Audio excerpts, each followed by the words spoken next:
Hello every. आज हम करने जा रहे हैं एक्सरसाइज 13C। एंड बेसिकली ये क्वेश्चंस में हमें पेरीमीटर ऑफ रेक्टेंगल और पेरीमीटर ऑफ स्क्वायर और एरिया ऑफ स्क्वायर के फॉर्मूलेज यूज करने हैं। तो मैं जल्दी से एक बार फॉर्मूलेज लिख देता हूँ। जैसे हम एरिया की बात करें, ठीक है। एरिया की अगर हम बात करें किसके, रेक्टेंगल के, ठीक है। तो एरिया ऑफ रेक्टेंगल क्या हो जाएगा आपका, एरिया ऑफ, यहाँ रेक्टेंगल की बात करें तो लेंथ इंटू ब्रेथ, और उसका पेरीमीटर कितना हो जाएगा आपका 2 इंटू L प्लस B। और इसी तरीके से अगर हम स्क्वायर की बात करते हैं तो एरिया कितना हो जाएगा, यहाँ मैं स्क्वायर की बात कर रहा हूँ, ठीक है। तो साइड इंटू साइड, या फिर ए स्क्वायर, या फिर साइड इंटू साइड। उसी तरीके से अगर हम इसके पेरीमीटर की बात करें तो इसका फॉर्मूला हो जाएगा 4 इंटू साइड, या फिर 4A। तो चलिए अब जल्दी से क्वेश्चन सॉल्व कर लेते हैं। क्वेश्चन वन में हमें पेरीमीटर की एग्जैक्ट डेफिनेशन से ही ये क्वेश्चन सॉल्व कर पाएंगे। तो जैसे क्वेश्चन वन में क्या लिखा है कि perimeter of a figure is 495, यानी कि ये जो पूरी फिगर है आपकी, ए से लेके B C D E और F और A तक, तो इसका जो पेरीमीटर है हमारा 495 है। आपको मिसिंग लेंथ निकालनी है। तो चलिए सबसे पहले हम क्या कर लेते हैं, पेरीमीटर का फॉर्मूला लिखते हैं, ठीक है। सो पेरीमीटर ऑफ शेप क्या लिखना है, perimeter of shape is equal to क्या हो जाएगा आपका, sum of sides, sum of length of side, ठीक है, लेंथ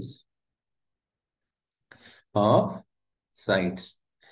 तो देख लेते हैं आपका कितना है, 100 है, प्लस 120 है, प्लस 90 है, प्लस आपका, क्योंकि ये नहीं दिया है, ये निकालना ही है, तो ये x हो गया, प्लस 60, प्लस 18, और टोटल कितना है पेरीमीटर आपका 495। तो x निकालना है, तो देखिए सॉल्व कर लेते हैं। 495 इज इक्वल टू, ऐड करते हैं इसे, कितना कितना हो जाएगा, ये 220 प्लस 90, 3110, 3110 प्लस 60 आपका 370, 370। और उसमें अगर आप 80, 80 जब आप ऐड कर दोगे तो कितना आ जाएगा, ठीक है, कितना ऐड आएगा, जल्दी से सोचिए, कमेंट बॉक्स में मुझे बताइए कितना आ जाएगा आपका, ये आ जाए, ठीक है। तो ये आ जाएगा आपका, और 50 प्लस x, ठीक है। तो बस अब आपको x की वैल्यू निकालनी है, तो इसको उधर जाने ले जाना पड़ेगा। अब ये यहाँ प्लस में है तो उधर जाके माइनस होगा, तो x is equal to 495 minus 450, तो ये आ जाएगा आपका 45। और यूनिट देखें, यहाँ मीटर दी है तो ये 45 मीटर यूनिट आ जाएगी। चलिए क्वेश्चन टू की बात करें। Tanishq walk around a square shaped park twice, यानी कि एक पहले स्क्वायर शेप्ड पार्क बना लेते हैं हम, जैसे ये हमने एक पार्क बना लिया, ठीक है। अब वो कहाँ गया, से ए से बी तक गया, बी से सी तक गया, फिर सी से डी तक, और डी से ई तक आया। उसने ऐसा 2 बार किया। कितने बार किए, 2 बार, ठीक है। ट्वाइस लिखा है ना, ये देखो यहाँ ट्वाइस लिखा है, तो इससे हमें पता चल रहा है, ठीक है। एंड उसने टोटल डिस्टेंस कितना कवर करा, 800 मीटर। और हमें पता है पेरीमीटर इज इक्वल टू कितना होता है, perimeter is equal to 4 into side, है ना। तो अब यहाँ से यहाँ चला, यहाँ से यहाँ चला, यहाँ से यहाँ चला, यहाँ से यहाँ चला। अब दूसरी चीज, यहाँ पर 2 बार चलने पर उसने 800 किलोमीटर चला है, 800 मीटर चला है। तो पेरीमीटर ऑफ वन, कह सकते हैं हम 1 राउंड, 2 राउंड्स लिए हैं, तो पेरीमीटर ऑफ 1 राउंड कितना हो जाएगा, 800 डिवाइड बाई 2, तो 400 मीटर आ गया, 400 मीटर। अब पेरीमीटर का फॉर्मूला हमें पता है 4 इंटू साइड, तो हमारा 4 into side is equal to कितना आ जाएगा, 400। तो हमारी साइड कितनी आ जाएगी, 100 मीटर। अब हमें इसका एरिया भी निकालना है, एरिया ऑफ दिस पार्क। तो हमें पता है एरिया ऑफ स्क्वायर क्या होता है, साइड इंटू साइड, ठीक है। हमारी साइड आई थी 100, ठीक है, 100 आई थी, तो 100 इंटू 100 कर लो, तो कितना आ जाएगा, 1000 मीटर स्क्वायर। ये आपका आंसर आ जाएगा। चलिए थर्ड पार्ट में देखते हैं हम। थर्ड पार्ट में क्या करना है? थर्ड पार्ट में लिखा है कि area of rectangular field, area दिया हुआ है, यानी कि एरिया हमने लिखा है। मैंने हमेशा यही चीज आपको समझाई है कि जो चीज गिवन है सबसे पहले उसका फॉर्मूला लिखो।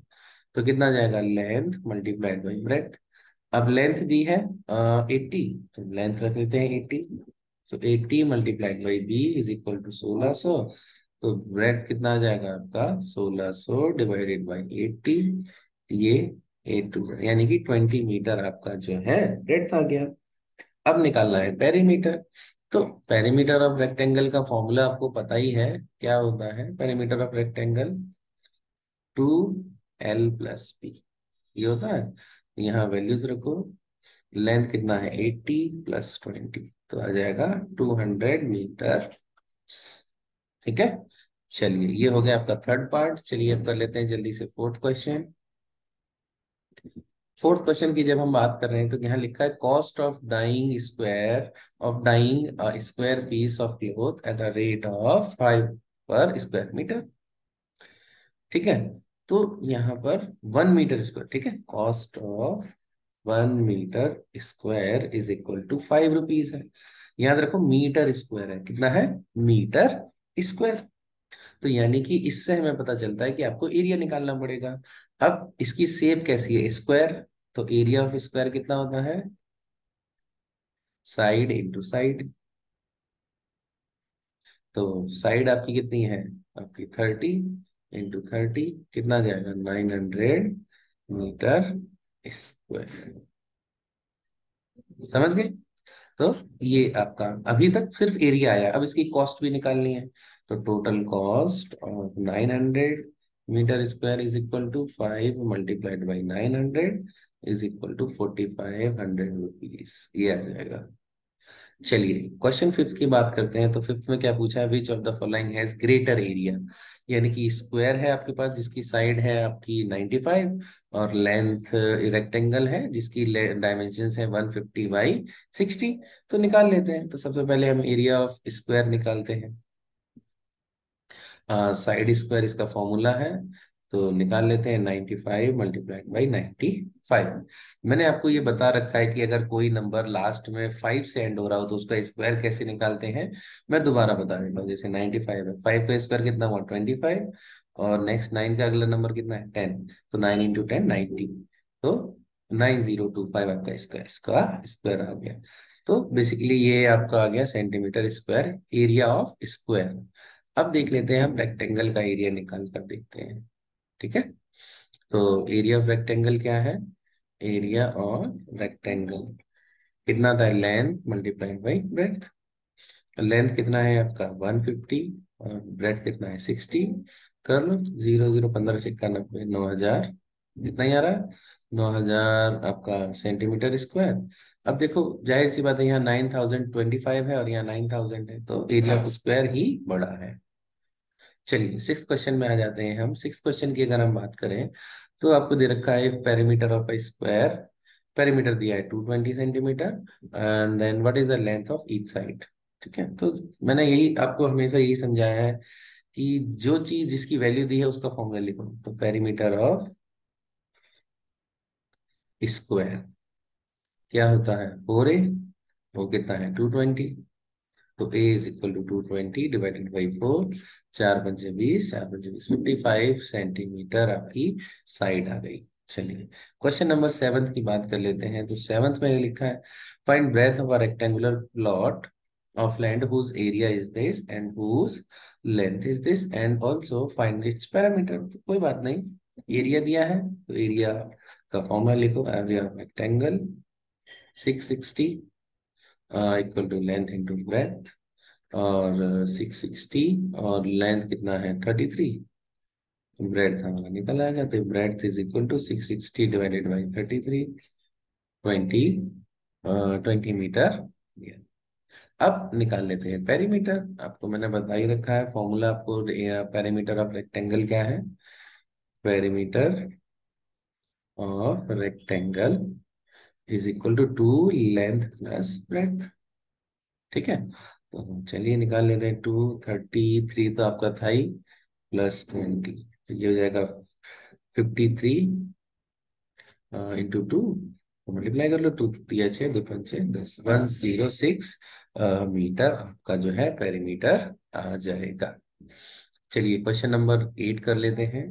8 क्वेश्चन में अगर हम देखें क्या दिया हुआ है, farmer wants to apply fertiliser to his field whose dimensions, यानी कि रेक्टेंगुलर शेप है 70/20, ही वॉट 5 बैग्स, उसने 5 बैग खरीदे हैं, and each of which can cover 200 square feet, यानी कि जो 5 बैग है, एक जो है एक 200 फीट आपको जो है क्या कहते हैं कवर करता है।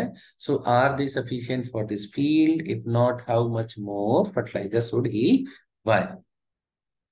तो सबसे पहले हमें इसका एरिया निकालना पड़ेगा। क्यों निकालना पड़ेगा अभी हम समझ जाएंगे। क्योंकि ये कहना चाह रहा है कि एक बैग जो है वो 200 स्क्वायर फीट का एरिया कवर करता है। ठीक है, तो अब अगर हम टोटल एरिया निकाल लेंगे तो हमें ये पता चल जाएगा कि कितने बैग्स की जरूरत है। ठीक है, so area of field is equal to 70 × 20, तो कितना आ जाएगा आपका, जाएगा 14 7 2 1400 स्क्वायर फीट स्क्वायर, कितना आ जाएगा फीट स्क्वायर, ये चीज आ गई। अब एक बैग कवर करता है 200 स्क्वायर फीट, तो नंबर ऑफ बैग्स क्या करेंगे, number of bags is equal to total area divided by total area divided by area cover by 1 bag. ठीक है, तो कितना आ जाएगा, टोटल एरिया 1400 है और 200 से डिवाइड कर दो, तो 7 बैग्स की जरूरत है। कितने बैग्स की जरूरत है हमारे को, 7 बैग्स। लेकिन उसने खरीदे कितने हैं, देखो यहाँ पर 5 बैग ही खरीदे हैं। कितने खरीदे हैं, 5 बैग ही खरीदे हैं। तो क्या करोगे, टोटल 7 बैग की रिक्वायरमेंट थी, तो कितने और चाहिए उसे, 2 बैग्स और चाहिए, है ना। 7 - 5 कर दो, तो उसको कितने चाहिए, 2 बैग्स उसको और चाहिए। समझ आ गया। चलिए क्वेश्चन 9 की बात कर लेते हैं। क्वेश्चन 9 में क्या लिखा है, if area of rectangle is this, breadth is this, find its length. तो एरिया ऑफ रेक्टेंगल, मैंने कहा जो दिया हो उसका फॉर्मूला लिख लो भाई, length into breadth is equal to 3392, और ब्रेड्थ कितनी दी हुई है आपकी इसमें 53, तो length into 53 is equal to 3392, तो length is equal to 3392 divided by 53। तो यहाँ पर आपको डिवीजन करना ही पड़ेगा। क्या करना पड़ेगा, आपको डिवीजन करना पड़ेगा। तो आपका आंसर जो है 64 आएगा, डिवीजन कर लेना। 64 आपका आंसर आ जाएगा, 64 मीटर लेंथ आ जाएगी। ठीक है, चलिए हम बात कर लेते हैं क्वेश्चन 10 की, लास्ट क्वेश्चन है। Total cost of fencing a park is 640, यानी कि फेंसिंग का मतलब है जो बाउंड्री, अगर आपने देखा हो किसी खेत में जो बाउंड्री हम बनाते हैं, है ना, उसको हम फेंसिंग कहते हैं। यानी कि बाउंड्री आ गई, बाउंड्री से मतलब हमारा यहाँ क्या होगा, पेरीमीटर। अब इसमें निकालना, find the cost of fencing पर मीटर निकालना है। पर मीटर बोला है, यानी कि पहले इसका पेरीमीटर निकाल लो, निकाल लेते हैं perimeter. So perimeter of park कितना आ जाएगा, ऐड करते जाओ साइड्स, वही ना, sum of length of sides 80 plus 50 plus 70 plus आपका जो है 120 प्लस 150 प्लस 170। ठीक है, ये चीज आपकी आ जाएगी। अब टोटल कर लो। देखो अगर हम देखें यहाँ पर, ये 80 है और ये 120 है, तो ये 200 हो गया, 200, और ये भी 200 हो गया, 150 प्लस तो 400 हो गया, 400 प्लस 100 करोगे कितना आ जाएगा, 500, 500 प्लस 570 प्लस 70 कर दो, 630 मीटर आ जाएगा। ठीक है, 570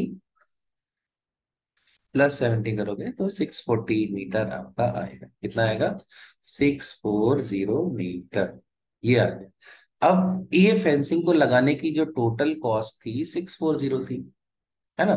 सो total cost for 640 metre fencing कितनी है आपकी? 6400। So cost for for 1 metre. ठीक है, ये 640 मीटर था ना, तो cost for 1 metre fencing equal to 6400 divided by 640। तो ये कर दिया 10, यानी कि 10 रुपीज पर मीटर की आपकी कॉस्ट आएगी।